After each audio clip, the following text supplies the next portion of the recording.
KBS 1라디오 내신 뉴스를 마칩니다. 지금까지 아나운서 이광엽이었습니다. KBS 대한민국 중심 채널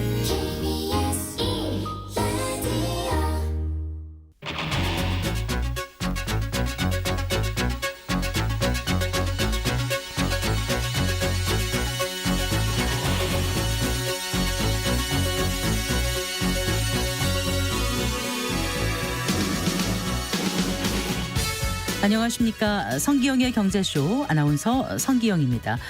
최근 우리은행에서 기업대출 관련 업무를 담당하는 대리급 직원이 100억 원 상당의 고객 대출금을 횡령하는 사고가 났습니다. 700억 원대 횡령 사고가 난 후 불과 2년 만에 또다시 횡령 사고가 발생한 건데요. 최근 6년간 금융권에서만 발생한 횡령액이 무려 1,800억 원이나 된다고 합니다. 자, 횡령 사고가 반복되는 이유는 무엇이고 재발 방지를 위한 해법은 없는 건지 자세히 짚어보겠습니다. 디지털 기술이 전 세계 산업 지형을 바꿔놓으면서 기업에게는 선택이 아닌 필수가 됐는데요. 하지만 디지털 기술에 아낌없이 투자하는 것이 얼마나 효과가 있을지 확신을 갖기란 쉽지 않습니다. 디지털 기술 개발과 활용이 왜 중요한지 함께 생각해보는 시간 가져보겠습니다. 이 시간 유튜브로도 함께합니다.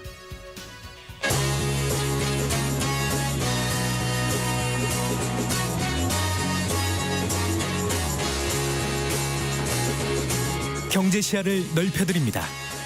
투자의 지름길을 안내합니다. 돈 되는 정보를 발견하는 시간.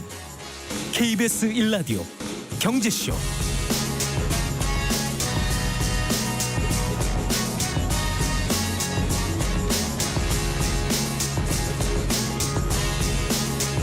먼저 오늘의 주요 경제 뉴스부터 살펴보겠습니다. 경제 뉴스 브리핑 손석우 경제평론가와 함께합니다. 어서 나오십시오. 네, 안녕하세요. 안녕하세요. 자, 지금의 경기 상황을 잘 보여주는 세 가지 경기 지표가 동반 하락했죠. 네. 이제 이게 통계청이 매달 발표하는 산업활동 동향이라는 데이터인데요. 네. 여기에서 이런 흐름이 나타난 건데 생산과 소비 투자가 동반 하락하는 모습을 보였습니다. 네. 생산 소비 투자는 우리 경제를 구성하는 3대 축이다 이렇게 볼 수 있겠죠. 이 3대 축의 지표가 이제 지난달에 동반 하락한 흐름을 보인 거고요. 네. 먼저 이 생산 지표 전산업 생산 지수라는 게 있습니다. 113.1 전월보다 0.7% 감소를 했습니다. 이게 흐름을 보면 한 달 반등했다, 한 달 줄어들고 이런 흐름을 계속해서 보이고 있거든요. 네. 이번 지난달 같은 경우는 이제 한 달 만에 다시 하락으로 돌아선 거고요.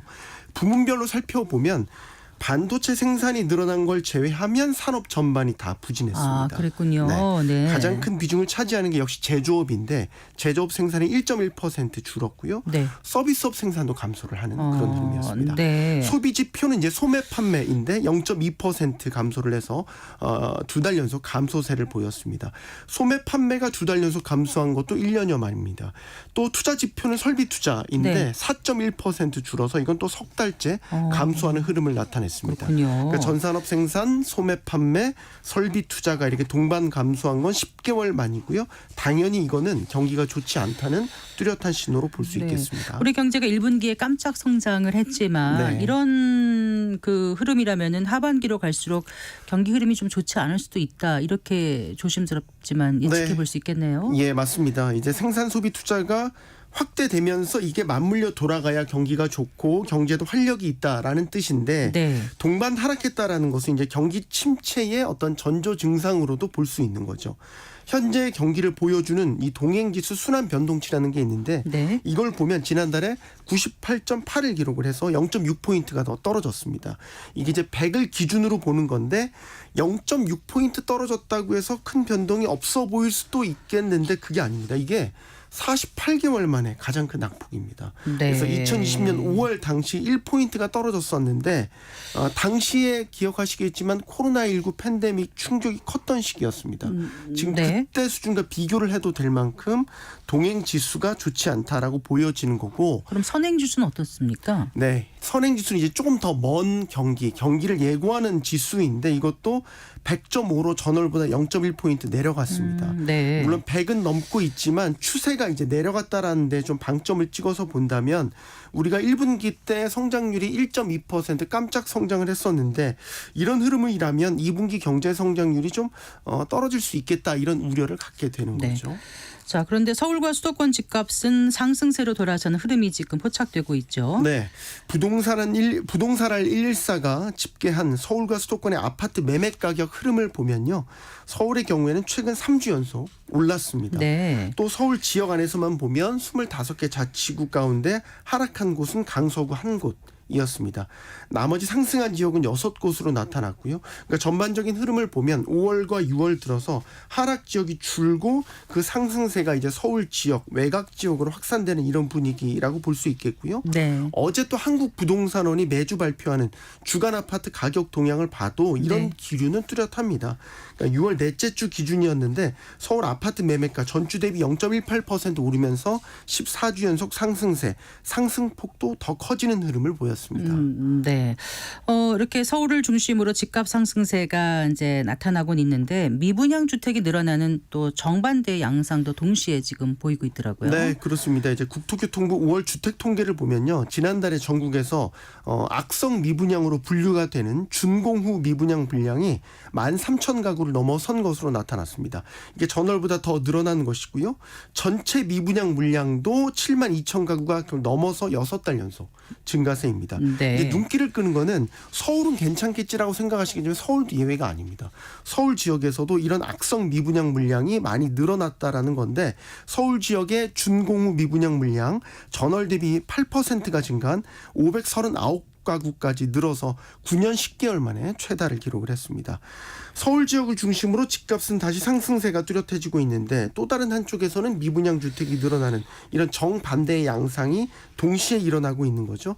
그만큼 주택시장이 다양한 변수들 앞에 놓여져 있다라고 볼 수 있는 거고 주택 매수 심리가 늘어나고 있다라고 하더라도 이게 네. 전반적으로 온기가 퍼지는 게 아니라 특정 지역, 특정 물량을 중심으로 국지적으로 나타나고 있다라는 신호로 해석이 되고요. 이거는 지역별 냉온차가 크다라는 것으로 볼 수 있겠죠. 네. 이렇게 지역별로 편차나 특히 이제 특정 지역의 쏠림 현상이 심화되는 거는 부작용이 클 수 있다라고 볼 수 있고 당국 입장에서도 정책 효과를 거두기가 쉽지 않습니다. 예를 들어서 우리 얼마 전에 스트레스 DSR 확대 시행을 연기한 게 좀 논란이 됐지 않습니까?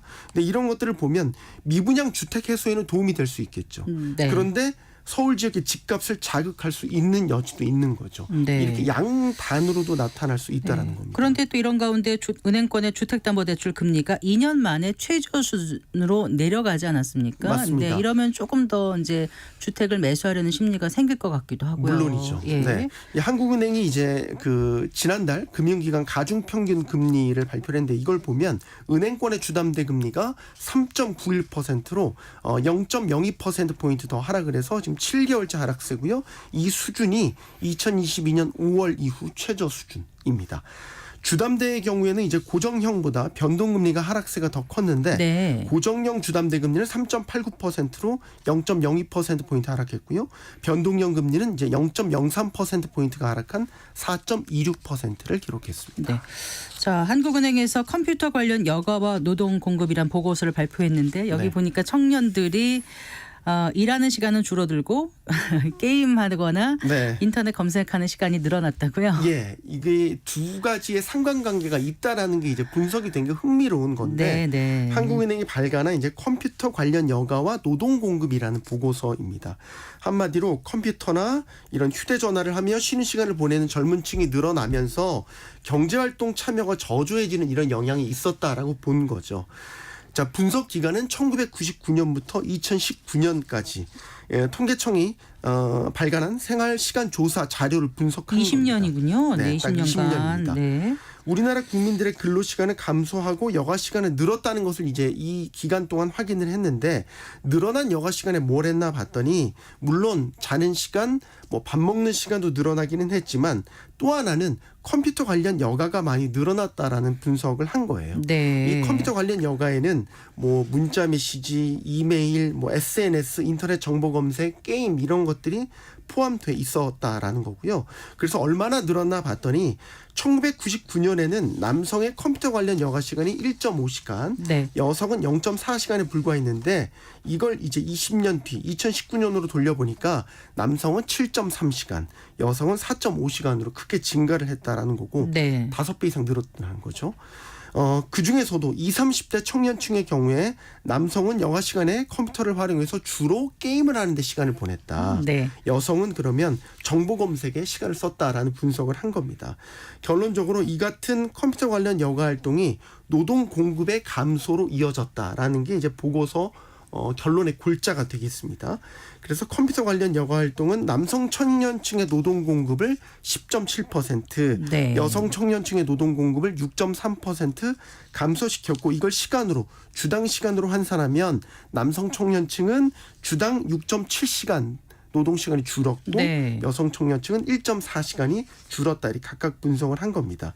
그래서 중요한 건 이 청년층이 나이가 들어서도 이런 컴퓨터 관련 여가에 비슷한 시간을 쓴다라고 가정을 한다면 네. 네, 머지않아서 이들이 나이가 들어서 중장년층이 되겠죠. 이거는 중장년층의 노동 시간의 감소로 이어진다라는 거고 네. 우리나라가 지금 저출생 고령화로 노동 공급이 감소하고 있는 상황이기 때문에 네. 결국 우리가 노동 생산성을 꾸준히 높여가는 게 중요하다. 이런 조언을 하고 있습니다. 알겠습니다. 잘 들었습니다. 고맙습니다. 고맙습니다. 경제뉴스 브리핑 손서구 경제평론가와 함께했습니다.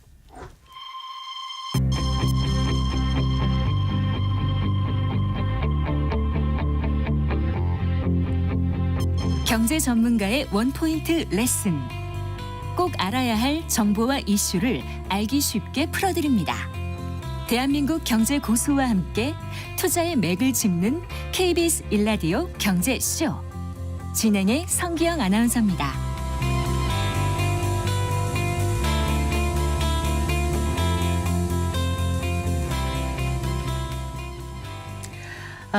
뉴스로 이미 접하셨겠지만 우리은행에서 최근 100억 원에 달하는 횡령 사고가 났습니다. 2년 전에 700억 원에 가까운 횡령 사고가 발생한 이후에 우리금융그룹에서 전사적으로 강조한 윤리 경영이 무색해진 상황이라고 하는데요. 이뿐만 아니라 최근 6년여간 금융권에서만 발생한 횡령액이 약 1,800억 원이라고 합니다. 그런데 문제는 수사 후에 환수되는 금액이 10%도 채 안 된다는 거죠. 물론 금융당국도 횡령 사고가 잇따르자 나름대로 방지책을 발표하긴 했지만 현장에서는 그리 효과가 많지 않다는 평가가 나오고 있던데요. 이유는 무엇일까요? 네, 어떤 대책들이 필요할지 이 시간 함께 생각해 보겠습니다. 김득의 금융정의연대 대표 스튜디오에 모셨습니다. 반갑습니다. 예, 반갑습니다. 안녕하세요. 자, 우선 그 최근에 발생한 그 100억 원 횡령 사건부터 좀 짚어봤으면 합니다. 100억 원이면 무척 큰 돈인데요. 무척 큰 게 아니죠. 그 우리은행 어디예요? 여기 그 경남 김해 네. 영업점. 김해 네, 거기서 금융센터라고. 네, 대리급 직원이라고 지금 이제 알려져 있긴 한데 100억 원 규모의 횡령 사고를 하려면은 얼마나 철저히 준비를 했는지 어떤 방식으로 했는지 지금 어떻게 알려져 있습니까? 그러니까 은행 직원이 대출 서류를 이제 위조하는 방식으로 대출금을 빼돌린 것으로 알려져 있고요. 네. 그러니까 우리은행 자체 내부 통제 점검으로 보면 단기 여신 부당 대출을 최근에 발견한 거예요. 그러니까 네. 이 친구가 언제부터 횡령을 시작을 했냐면 네. 이 작년 9월부터 시작을 해서 올 5월까지 그러니까 100억대로만 알고 있는데 한 번에 100억을 한 게 아니라 10번을 쪼개가지고 네. 대출을 하는 방식이었는데 네. 우리은행은 자체적으로 보면 내부 기존 거래 법인이라든가 단기 대출일 경우에는 네. 사각지대가 존재하는가 봐요. 그러다 보니까 이 친구는 정확하게 그 사각지대 허점을 알고 네. 내부 기존 거래 고객을 이용을 해서 통장을 허위로 만들어서 대출을 10억씩 쪼개서 이렇게 하다 보니까 늦게 적발되었다 이렇게 보고 있는 거죠. 네.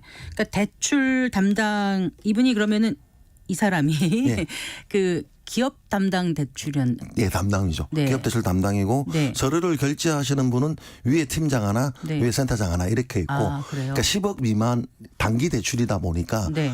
그 본사에서 사후 승인이라든가 이런 것들이 필요 없는 사각지대에 놓여 있는 걸 이걸 정확하게 알고 그다음에 인감증명서 이런 거는 필요한 것들은 서류를 네. 미리 그 거래업체에다가 네. 여유분을 받았고 네. 그다음에 자기가 이제 통장에서 돈을 꺼내야 되다 보니까 네. 통장을 허위로 자기가 개설하고 그러니까 이제 어떤 기업에게 대출해 준 것처럼 하고 통장을 개설해서 본인이 통장 개설한 거에서 본인이 돈을 꺼내 썼다는 말씀이시죠? 쓴 게 아니고 네. 보니까 뭐 어쨌든 알려진 바에 의하면 선물 투자 아니면 코인 투자 쓴 뭐 이런 거죠, 그게. 해외 선물에 투자를 네, 했다 네. 이렇게 하다 보니까 그러니까 이게 투자를 이게 10회로 나눠졌던 경험치를 본다면 네. 제가 옛날에 회사 다닐 때 네. 횡행했던 사람들 경험을 본다면 네. 그때는 주식 열풍이었거든요. 네. 그러니까 고객 돈을 몰래 약관 대출을 받아서 횡령을 해서 이렇게 단기간에 하면 돈을 벌 거라고 생각을 하는 거예요. 네. 그리고 그러니까 다시 이제 집어넣어 주는 거죠. 다시 집어넣으면 네. 안 걸릴 거라고 생각을 네. 하다 보니까 단기 대출로 하고 이게 이제 여러 번 나눠진 그러면 단기 대출 만기가 돌아오니까 네. 또 다시 이제 갚아야 되지 않습니까? 단기면 안 갚- 보통 뭐 한 3개월 정도 되는 3개월 것 정도라고 같아요. 보시면 되죠. 그러면 네. 3개월, 6개월 이렇게 일으키다 보면 이 대출을 또 갚아야 되니까 네. 또 다시 대출을 일으키고 이렇게 이루어지지 않았나 이렇게 보고 있고요. 네. 본인은 완전 범죄를 꿈꾼 거죠. 그리고 우리 다 은행에 돌려놓으면 될 거라고 생각한 거죠. 당연히 차익 돈을 실현 벌어서 자기가 하고. 네, 돈을 네. 벌어서 차익 실현은 자기가 하고 네. 그러니까 더 돌려줄 수 있다라고 생각을 하고 갔는데 네. 그게 이제 우리 은행 시스템에서 처음 했을 때 보니까 안 걸린 거예요. 그 두 번 세 번에 일어나는 거죠. 네. 그러다 보니까 제가 보기에는 바늘 도둑을 소도둑 만들었다. 그러니까 처음부터 네. 걸리는 시스템이었다면 네. 이 일이 이렇게 금액이 크게 발생할 수가 없는 거예요. 궁금한 게 저희가 이제 신용대출 하나만 받아도 사인하는 것도 많고 신분증 확인하고 개인들 그러지 않습니까? 그리고 또 만약에 부동산이라든가 뭐 잔금 처리를 한다든가 부동산 담보대출을 받는다든가 이런 거 할 때도 정말 많은 걸 요구를 해요. 그래서 한번 이제 심사가 들어가면 뭐 일주일 이자를 기다렸다가 그때서야 이제 나오고 이렇게 하지 않습니까? 그런데 그런 다 절차가 있어서 이거는 웬만하면은 어떻게 할 수 없을 거라고 생각을 하는데 그 모든 서류를 어떻게 이 사람은 했는지가 궁금하거든요. 그 본인이 그 창구에 앉아 있으니까 그러니까 저희들도 미스터리인 거예요. 네. 그러니까 개인 같은 경우에는 뭐 지금 말씀하신 것처럼 기간도 꼼꼼하지만 서류도 있지만 심지어 인터넷으로 애 보내가지고 네. 여기서 신청하게끔 하고 네. 거기서 튀어나오면 네. 대출이 안 되는 경우도 그러니까요. 허다하거든요. 네. 그러니까 이제 개인들 고객들이 불만들은 네. 우리는 이렇게 꼼꼼하게 하면서 네. 어떻게 이렇게 10억대라 하더라도 쪼개서 네. 대출을 했다 하더라도 이게 실제 일어날 수 있는지 네. 우리가 통장 하나 만들려고 하더라도 허술하지가 않는데 그러니까요. 법인 대출 통장을 법인 통장을 만드는데 이렇게 허술하게 만들어졌고 네. 그리고 위에서 도장 찍은 사람들은 몰랐다고 이야기하고 있거든요. 네. 승인했던 사람들은. 네. 근데 밖에서 보기에는 어떻게 공모자가 없이 저렇게 이룰 수 있겠느냐.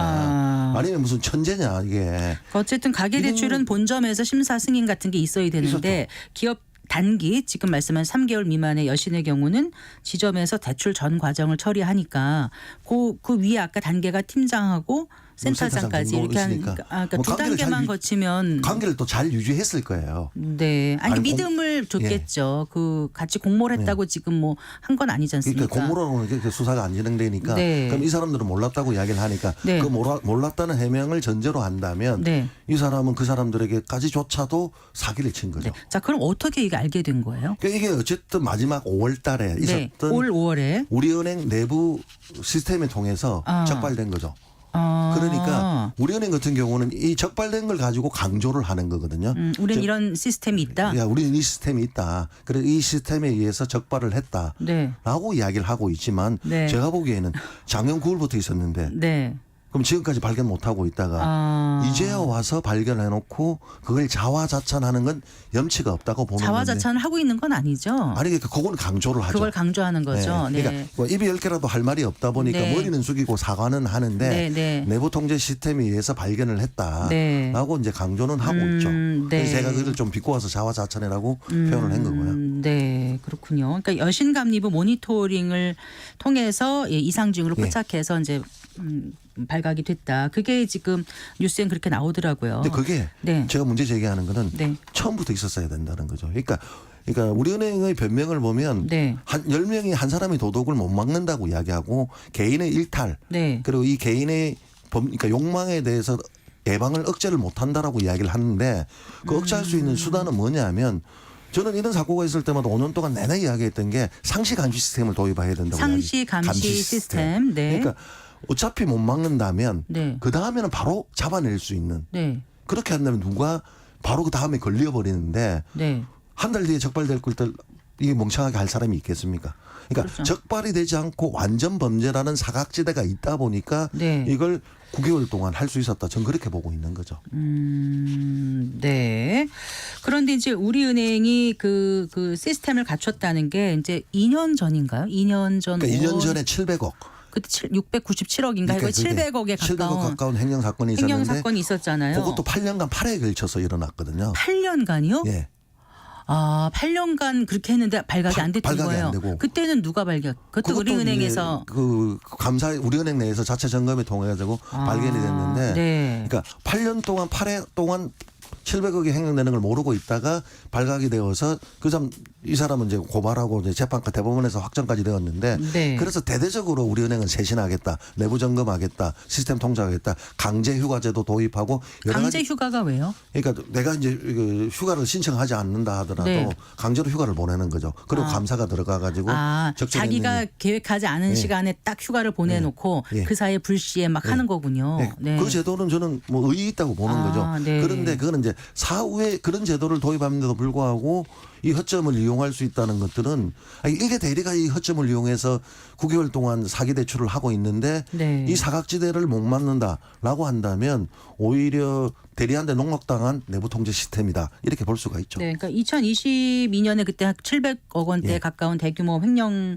사태 이후에 이제 우리은행이 내부 통제를 강화했다. 그리고 이후에는 뭐 내부 통제 모범 사례로까지 우리은행이 손꼽히기도 했다. 뭐 이랬었는데 다시 이번에 이런 상황이 재발이 되니까 지금 우리은행이 처한 상황이 반전된 상황이거든요. 그러다 보니까요. 그러니까 네. 일부 분들은 하시는 게 네. 소잃고 외양간을 못 고친다는 게 아니고 소잃고 외양간도 안 고친 거 아니냐 이런 비판이 나오는 게 그러니까 외양간을 안 고친 건 아니고 고치려고 했는데 좀 빈틈이 남았나 보죠. 그러니까 못 고쳤던 게 맞는데 네. 사실은 이런 형태가 그러니까 700억에서 100억이 2년간 다시 발생하고 그것도 9개월 동안 누적해서 일어나다 보니까 오히려 안 고친 게 아니냐 비꼬는 게 나오는 게 네. 이제 우리 은행 분들은 좀 자성을 하셔야 되는 게 암만 내부 통제 시스템에서 발견을 했다 하더라도 그동안 9개월 동안 모르고 있었던 거였거든요. 그것도 700억의 사건이 일어난 지가 불과 2개월, 그러니까 2년 전인데 그리고 본인들이 자화자찬하면서 모범 사례로 내부 통제 시스템 강화시켰다고 하는데 그것도 지방에서 일개 대리가 이렇게 쪼개가지고 10억씩 대출을 하면 사각지대가 있는 것들을 저희들 알거든요. 이런 사각지대가 있으면 네. 오히려 감사가 역으로 추적을 할 수 있는 네. 제도가 도입되었어야 그럼 된다. 다른 이렇게 보죠. 은행에서는 그 금융권에서는 이렇게 우리은행 같은 이런 사고가 없었나요? 최근에 혹시 있었죠. 기억나는 거 있으세요? 그건 없는 건 아닌데 네. 은행들도 다들 뭐 몇 억씩 아니면 부정대출 네. 이런 사고들은 있었지만 내 통장을 이용을 해 그러니까 사기 대출을 통해서 그 대출 통으로 먹는 경우들은 이렇게 금액 큰 경우는 우리 은행이 최고였고 네. 아까 700억 이야기하신 거는 네. 8년간 그 이란에서 이런 줘야 될 자금들을 네, 네. 압류하고 있었던 거였거든. 그걸 서류를 위조해 가지고 네. 그러니까 하다 보니까 이게 그 이미지와 이 이미지가 맞아떨어지다 보니까 네. 고양이한테 생선가게 맡긴 게 아니냐라는 소리까지 나오게 되는 게 네. 이 이게 비판 어린 자성들은 우리은행은 입에 10개라도 저는 할 말이 없이 좀 더 강화된 대책이 필요하다. 이렇게 그러니까 다른 보죠. 은행도 3개월 기업 단기 여신 같은 경우는 본점 승인이 없나요? 그게 본점 승인은 궁금해요. 없죠. 아, 그래서 다른 은행들도 승인이 그래요? 없다 하더라도 네. 사후에 네. 감리를 할 수가 있는 거거든요. 네. 그러니까 보통 본점에서 대출이 일어나면 이 대출이 정상적으로 됐는지 안 됐는지 사후 감시를 하거든요. 네. 근데 그런 제도에 있어서 여기는 또 빠져 있었던 거였죠. 그렇군요. 그런데 정말 이 횡령 사건 저런 거 말도 안 돼 이러는데 또 잊을만 하면 또 나오고 잊을만 하면 또 나오고 이러거든요. 그래서 금융권 횡령 사건 지난 6년 동안 얼마인가 집계된 게 1,800억 원이 넘는다고 나오더라고요. 네, 1,800억 넘습니다. 네. 그럼 은행권이 가장 많습니까? 85%거든요. 아, 이 금액에서 네. 우리 은행이 그러니까 1,500억 정도가 85%의 횡령액을 은행권이 차지하고 있는 겁니다. 네. 그리고 저축은행, 뭐 증권사, 좀 보험사, 카드사 카드사 이렇게 이렇게 좀 순서대로 있는데. 횡령 예. 사고가 있었다고 나오더라고요. 예. 자, 이렇게 횡령이 반복되는 이유 결국 말씀하신 똑같은 대답을 해주실 것 같아요. 네. 그러니까 아까 방금 말씀하신 1,800에서 환수된 금액이 10%가 안 되거든요. 환수된 게. 예. 네. 그러니까 쉽게 말해서 700억을 사기를 쳐도 횡령을 하더라도 네. 형량이 15년 나왔어요. 네. 700억에 네. 형량은 15년이고 네. 환수는 안 되고 네. 이러다 보니까 제가 이 방송 나오기 위해서 좀 리서치하다 보니까 은행 직원이 네. 농담삼아 하는 게 네. 몸으로 때우겠다 나도. 15년 살고 700억을 환수도 안 된다면 700억 사건 있었을 땐 전혀 환수가 안 됐어요? 전혀 안 된 10%도 거죠. 안 됐어요? 10% 정도 미만으로 환수가 된 거기 때문에 네. 그렇게 되는 거기 때문에 아마 이 100억 사건도 지금 형량으로 따진다면 한 6년 정도 나올 거예요. 네. 초범이고. 혹시 그 아까 김해지점 같은 경우는 영업점이 좀 작으니까 아까 위에가 팀장, 센터장 이런 구조잖아요. 많지 않으니까 옆에서 감시라든가 이런 거 할 수 있는 눈이 좀 적으니까 좀 대범해지지 않았을까? 아니, 그건 이제 대출을 할 때 일어나는 시스템을 말씀을 드리는 거고요. 네. 내부 통제 시스템은 전반적으로 보면 그 안에 다 들어 있는데 예. 그러니까 사후에 예. 이 대출이 적정한지에 대해서는 네. 일정 금액 이상들은 감시를 해야 되는 거죠. 네. 그러니까 여기서 단기 대출이기 때문에 기존 업체였기 때문에 빠져 있었다는 게 이 범행을 노렸던 정확한 사각지대라고 보여지거든요. 네. 그러면 역으로 이런 지점이 있기 때문에 이 지점에 대해서는 사후에 감리가 더 철저하게 이루어졌다면 예방적 효과가 있는 건데 지금 5년 동안 이런 사건 날 때마다 매번 이야기하는 게 반드시 최단 기간에 그 적시 최단기로 시스템을 도입해서 적발을 한다면 네. 언감생심 꿈을 못 꾸죠. 그리고 두 번째가 네. 행여한 돈은 무조건 환수가 다 한다고 몸으로 느낀다면 네. 그 엉뚱한 짓 안 하게 될 거고요. 네. 세 번째가 형량이 너무 약해요. 그러니까 700억에 15년이면 우스갯소리지만 나도 모방범죄가 생길 수 있다는 이런 은행원 직원들의 이야기가 나오는 정도이다면 미국처럼 형량을 강화시킬 필요는 있다라고 생각을 네. 하는 거죠. 근데 이제 은행 직원들 입장에서는 대출이라는 게 실적으로 잡히잖아요. 그러니까 이제 큰 대출을 해줬단 말이에요. 그러면 이제 위에 보고가 되면 아 이거 잘했네. 오히려 이렇게 또 격려를 받았을 수도 있지 않았을까라는 생각이 들어요. 그 자기 실적도 챙기고 네. 자기가 횡령도 하고 네. 꼭 먹고 알 먹고 다 한 거죠. 네. 이 친구는. 그래 한 번 이제 그쪽 기업이 들어와서 하면은 나는 이 기업을 내가 담당한다 하니까 계속 할 수 있는 그런 그렇죠.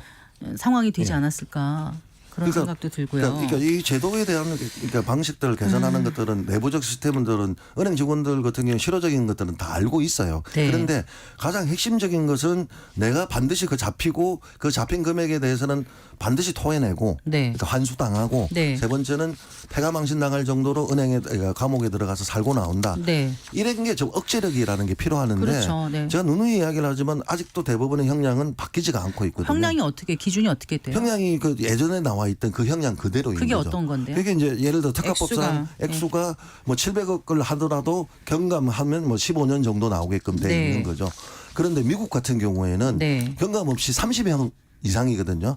경제사범 같은 경우에 이 네. 정도 금액이면 그러다 보니까 우리는 그러니까 양형 규정을 개정을 해서 네. 좀 형량을 더 세게 해야 된다. 이렇게 말씀드리고 싶은 거죠. 한 30년 정도는 해야죠. 그런데 왜 환수를 10%도 못 하는 거예요? 이미 다 써버렸기 때문에 그래요? 그래서 다 쓸 수도 있고요. 비트코인이라든가 코인에 투자했다든가 선물에 투자를 했다가 보면 손실이 날 거 아닙니까? 네. 손실이 나면 그 손실 금액을 환수가 못 하게 되다 보니까 그러니까 유흥자금으로 날리는 경우도 있지만 대부분은 보다 보면 그러니까 비트코인이라든가 주식이라든가 선물에 투자를 해서 그게 손실이 확정되다 보니까 환수를 못하는 경우들이 있는 것으로 추정됩니다. 근데 이제 횡령 사고가 발생하면은 일단 좀 덮으려고 노력을 하나요? 어떻습니까? 개인의 일탈 정도로 좀 치부하고 크게 확대되지 않기를 이게 이제 2000년대 초반이라든가 바랄까요? 옛날부터는 금액 작은 거든요. 네.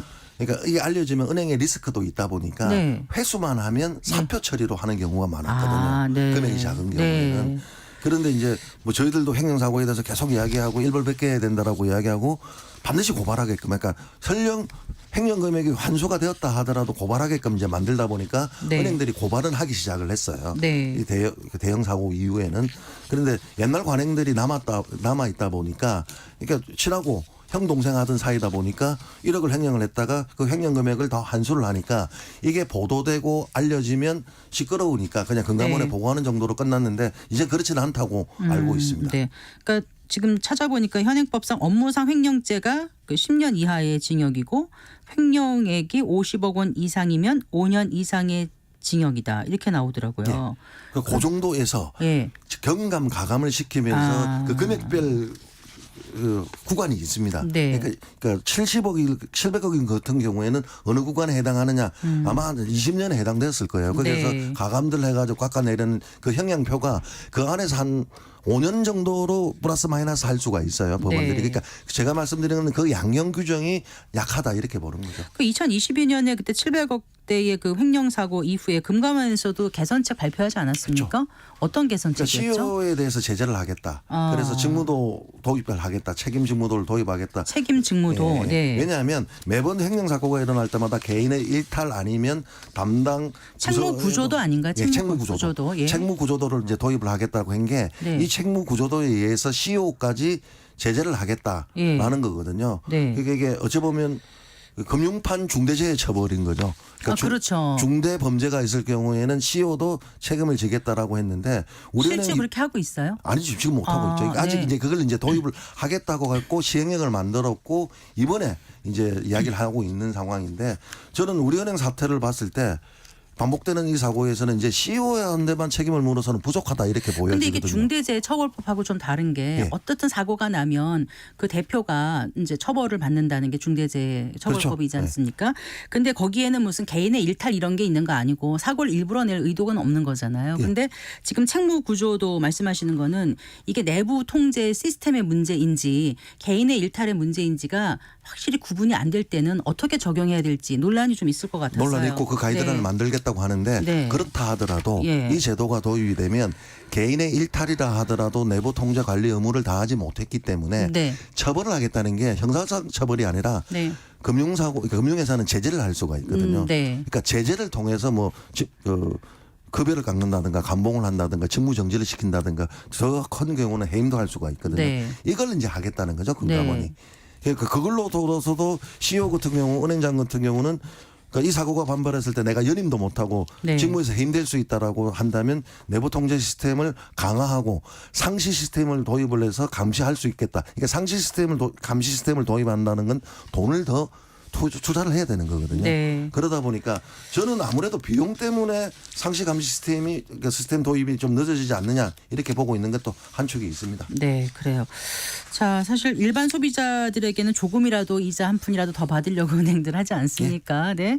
그런데 내부적으로는 또 이런 횡령 사고에 어찌 보면 좀 속수무책이라는 생각이 들고요. 좀 어이없는데 일단 횡령 사고를 줄이기 위해서 처벌 수위를 지금 강화하자는 그런 목소리 충분히 이해가 되고 하지만 더 중요한 거는 아예 사전에 일어나지 않도록 좀 예방할 수 있으면 좋겠는데 어떻게 하면 될까요? 그러니까 사전 예방이라는 것들은 아까 네. 제가 처벌을 강화하자는 게 네. 내가 횡령을 했을 때 처벌이 강화된다면 네. 그게 예방적 억제력이 된다는 걸 차원에서 말씀을 드린 거였고 네. 가장 좋은 거는 상시 감시 시스템을 도입을 해서 세 단계간에 반드시 내가 했던 범죄는 걸린다는 것들을 네. 시스템상 걸러낼 수 있는 제도가 도입돼야 된다 이렇게 보고 있고요. 네. 이걸 도입을 하려면 사실은 누구한테 책임을 물으냐 은행장한테 책임을 물어야 되고 네. 저는 좀 더 나가서 지금 우리 금융 같은 경우는 임종용 회장이 도입하고 나서 취임하고 나고 이후에도 1년 3개월간 금융사고가 9건이나 있었거든요. 은행뿐만 네, 아니고 네. 카드사도 있었고. 그러니까 이랬을 때는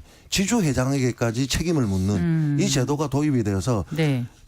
회장이 내부 통제에 대해서 감시하고 지도하고 챙겨보고 그다음에 각 CEO들이 챙겨보는 시스템 속에서 하다 보면 촘촘하게 이 내부 통제가 이루어진다라고 저는 생각을 하는 거죠. 네. 그러니까 본래 자기 자리에 위험하지 않으면 사람들이 나서지 않는다 저는 그렇게 보기 때문에 네. 그동안 숱하게 꼬리 자르기만 일고 손방망이 처벌만 이러다 보니까 바늘 도둑을 소도둑 만든 거 아니야. 그래요. 저는 그렇게 네. 보고 있습니다. 그러니까 독립된 준법 감시인이라든가 독립된 기구에서 상시로 점검할 수 있는 그런 시스템이 있으면 예. 좋겠다. 예. 그런 그리고 생각이. 그게 이제 전산상도 도입을 해야 된다는 뭐요? 거죠. 전산. 그러니까 요즘은 AI가 네. 걸러지지 네. 않습니까? 네. 단기간 걸어놓고 이 AI가 한번 걸러냈으면 네. 이런 일들이 일어났겠느냐 그런 거고요. 네.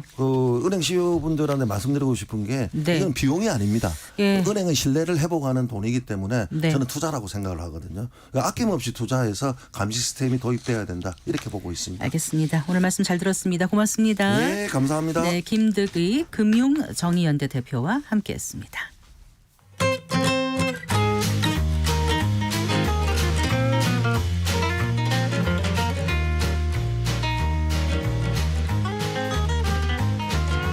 경제 맛집 투자 핫플. 지금은 돈 벌기 딱 좋은 시간. KBS 1라디오 경제쇼.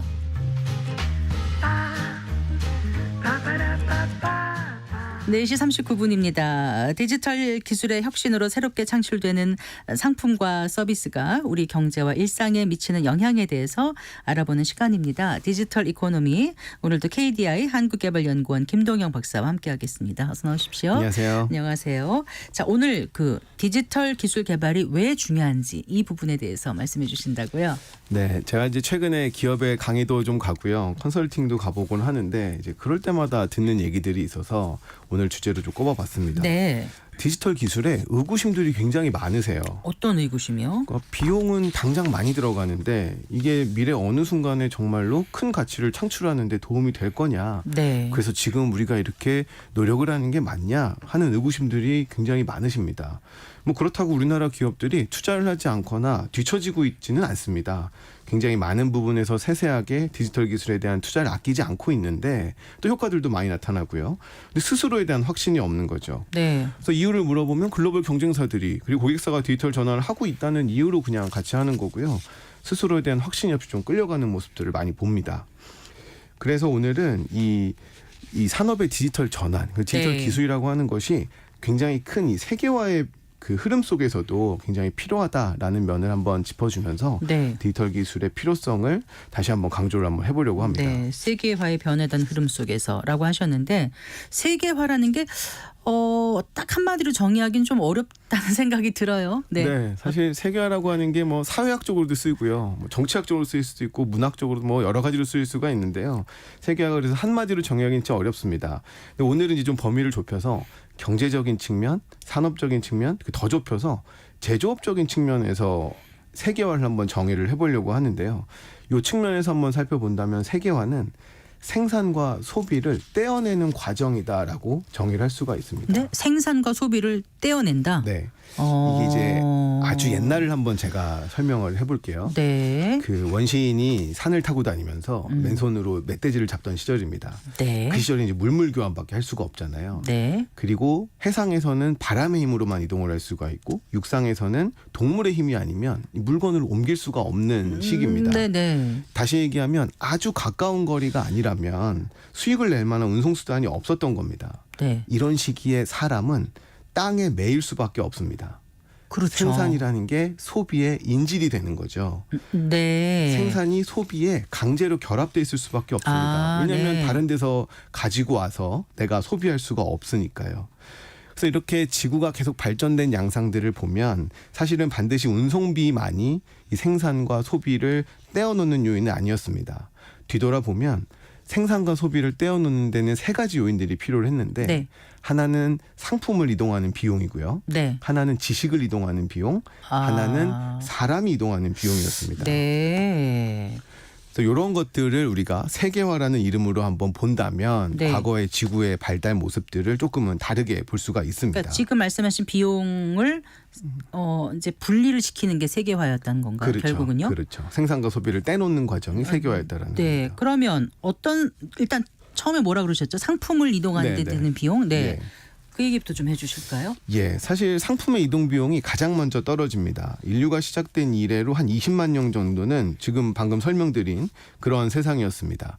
그러다가 이제 어느 날 갑자기 농업혁명이 시작이 되는데요. 네. 지구가 갑자기 온난해집니다. 그러면서 안정기에 접어들고 이제 물이 있는 지역 중심으로 정착이 이루어지게 되죠. 네. 이때도 생산과 소비는 딱 붙어 있는데요. 생산이 소비에 가거나 소비에 생산이 있는 게 아니라 네. 그냥 둘이 딱 붙어 있는 겁니다. 네. 지역화, 정착화가 이루어지기 시작을 하는 거고 네. 번성하는 지역들이 나옵니다. 그게 나일강 유역, 인더스강 유역, 황하강 유역 같은 뭐 아프리카나 아시아 지역의 이런 동네들이었던 거죠. 네. 그렇게 한참을 살다가 예. 18세기가 되면 증기혁명이 등장을 합니다. 네. 증기기관. 네, 토머스 네. 뉴커먼이 이제 만들었고 말 500마리가 처리해야 될 일들을 네. 그 증기기관 하나가 처리하는 걸 보면서 비로소 이제 근육을 기계가 대체할 수 있는 시대가 온 거죠. 그리고 많은 곳에서 증기기관을 활용하기 시작하는데 네네. 대표적인 게 선박과 철도였습니다. 네.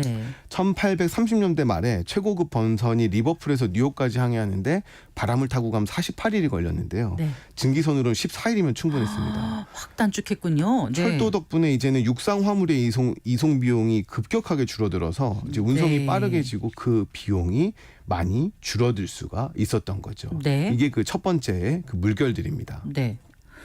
그러면 그 증기 기관 이후에 많이 바뀌었다는 거네. 이전의 상황에서. 맞습니다. 네. 근데 이제 여기서 재미있는 포인트가 상품의 이동 비용이 하락하면 마치 이런 물건이 전 세계적으로 뻗어 나갈 것 같았는데 네. 되돌아보니 분석을 해보니 산업혁명의 혜택은 네. 지금 우리가 알고 있는 G7 국가들 중심으로만 발전이 됐던 겁니다. 왜 그랬던 거죠? 왜냐하면 상품의 이동 비용은 떨어졌는데 네. 지식의 이동 비용은 여전히 높았기 때문입니다. 증기혁명이 일어났지만 네. 그 증기혁명을 통해서 무언가를 만들어내는 지식들이 밖으로 나갈 수 있는 여건이 안 갖춰졌던 거예요. 네네. 그래서 독일의 기술은 독일에서만 만들어지고 프랑스의 네. 기술은 프랑스에서만 만들어지다 보니까 이 증기혁명 이 근처에 있는 국가들만 발달을 해올 수밖에 없었던 거죠. 네. 일반적으로 지식이라고 하는 건 이제 책이나 전문가를 통해서 이동을 하는데요. 네. 이 시기에도 뭐 아주 수단이 없었던 건 아닙니다. 전신이라는 게 있었어요. 전신 네. 저기 전보 치는 거? 그렇죠. 네. 저도 이제 수능 잘 보라고 뭐 수능 잘 봐 네 글자를 받은 적이 있는데요. 그게 그 당시에도 몇천 원이었다고 하더라고요. 전보가. 저를 웃기지 마세요. 네, 이때는 이제 엄청 비쌌을 겁니다.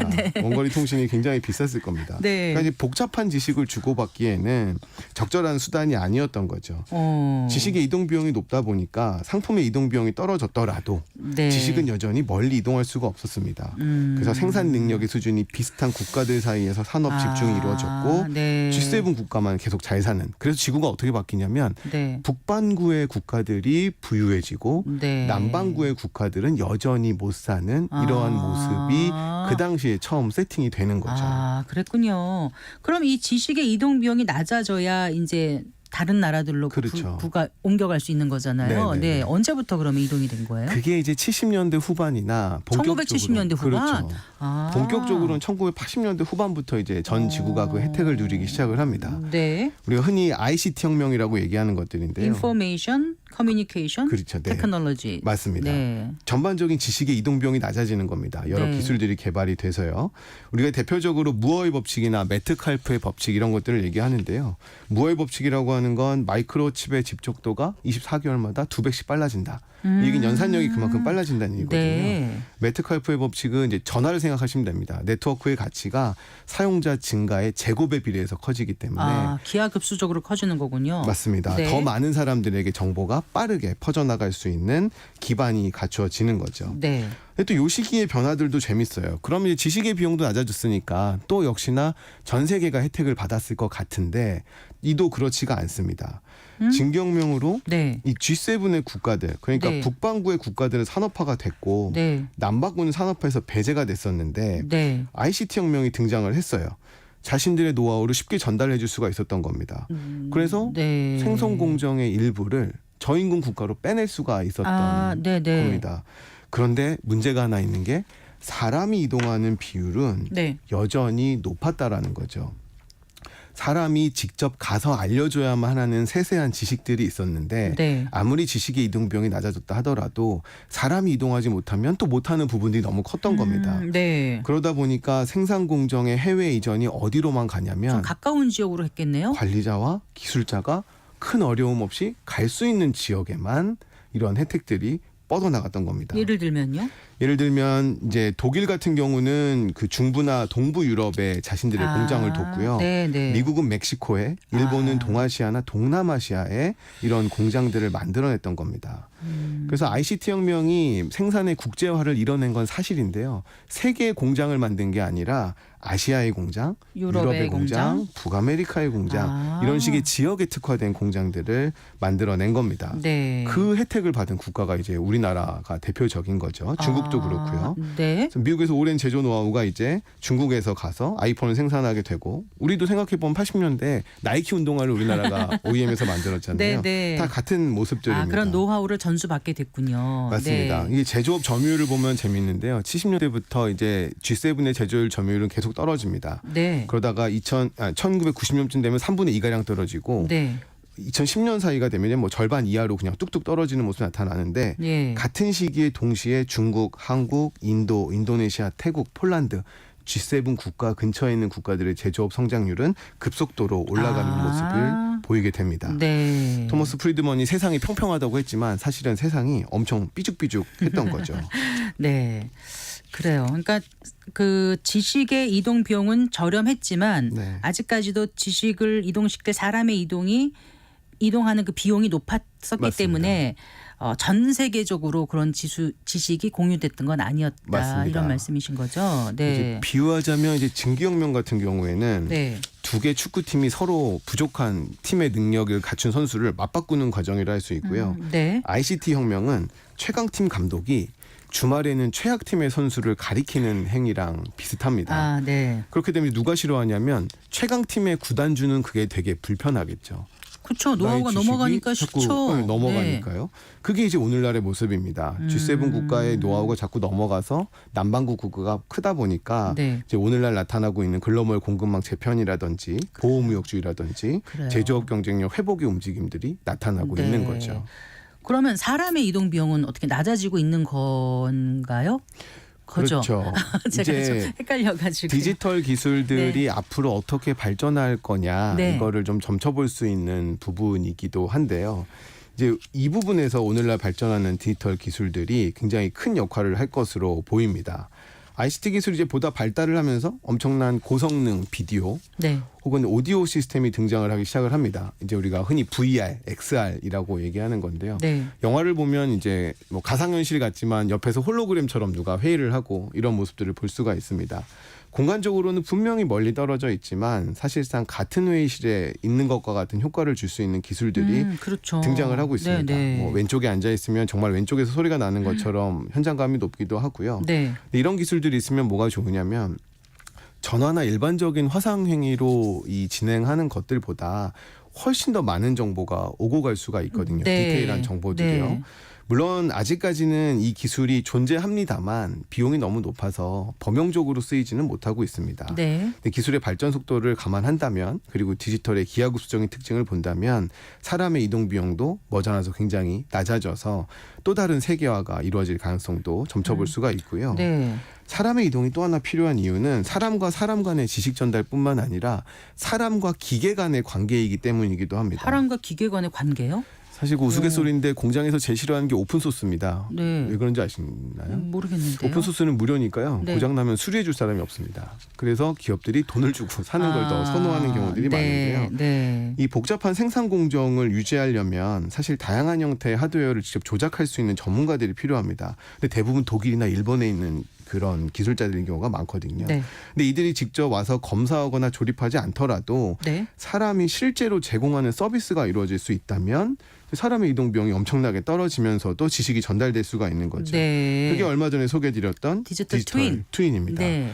외부에서 조작을 가상환경에서 하지만 네. 실제 공장에서 이러한 조작들이 이루어진다면 네. 물리적인 사람의 실제와 사람이 제공하는 노동의 서비스를 분리해낼 수가 있는 겁니다. 네. 게다가 이제 우리나라도 그렇고요. 중국도 그렇고 이 임금이 굉장히 높아졌기 때문에 과거에 G7 국가들이 생산 공정을 밖으로 빼는 것처럼 이제 이 개발도상국들도 또 자기 생산 공정을 아프리카나 남아메리카로 빼야 되는 시기가 왔거든요. 네. 이게 이제 가능해지려면 결국에는 이러한 사람의 이동 비용을 낮추는 기술들이 앞으로 발달할 수밖에 없다라는 이야기를 드릴 수 있을 것 같습니다. 네. 오늘 왜 디지털 기술 개발이 중요한가? 많은 기업들이 디지털 기술에 많은 비용을 들여서 하지만 확신을 갖지 못하고 의구심을 갖고 있다고 처음 시작하셨잖아요. 네네. 그러면서 지금 계속 말씀을 풀어주셨는데 좀 정리를 해봤으면 좋겠어요. 왜 필요한지. 네. 예. 결국에 이 과거의 세계화 변화 추세에서 네. 살펴보면 국가와 기업은 생산성 제고 측면을 계속 강조할 수밖에 없습니다. 생산성을 높이는 걸. 그렇죠. 네. 기업은 효율성을 높여야 되고 그런 것들을 조합해서 국가는 자신들의 부를 또 늘려야 되니까요. 네. 이 과정에서 결국에는 오늘날엔 디지털 기술들이 필연적으로 필요할 수밖에 없을 거라는 겁니다. 지금 당장의 비용처럼 보이지만 이런 네. 큰 세계화의 흐름을 본다면 디지털 기술의 활용도는 그리고 그걸로 인한 생산성 재고는 굉장히 클 수밖에 없다라는 겁니다. 네. 뭐 세계화가 이제 생산과 소비의 강제적인 결합을 떼어내는 과정이고 네. 상품과 지식, 사람의 이동 비용이 얼마나 낮아지냐에 따라서 그게 가능한 일이라면 디지털 기술의 가능성은 굉장히 무궁무진하다고 할 수가 있고요. 그러네요. 그리고 이제 뭐 이게 지그재그로 가긴 할 겁니다. 왜냐하면 코로나19라는 예상하지 못하는 변수들이 막 발생했었기 때문에 네, 네. 보호무역주의 같은 것들도 나타나고 있어서 결국에 뭐 한 방에 가지는 않겠지만 네. 그래도 세계화는 이 흐름대로 진행이 될 방향성은 거다. 있다 이거죠. 그렇죠. 정해졌다. 네. 그리고 또 하나 강조하고 싶은 건 디지털 기술은 기하급수적이라는 겁니다.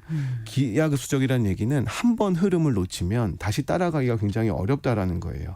그래서 지금 디지털 기술에 투자하는 것들이 네. 과거에 얻을 가치를 생각을 해본다면 충분히 노력할 만한 가치가 있다라는 점까지 디지털 기술에 대한 중요성 네. 강조해드리고 디지털 싶습니다. 전환이라는 노력이 당장은 비용일 수 있지만 정말 큰 가치 창출로 이어질 수 있는 투자라는 점을 잊지 말아야 되겠네요. 맞습니다. 네, 말씀 잘 들었습니다. 고맙습니다. 감사합니다. KDI 한국개발연구원 김동영 박사와 함께했습니다. 마칠 시간이네요. 성기영의 경제쇼 오늘 순서 여기까지입니다. 주말 잘 보내시고요. 저는 다음 주 월요일 오후 4시 5분에 여러분 다시 찾아뵙겠습니다. 고맙습니다.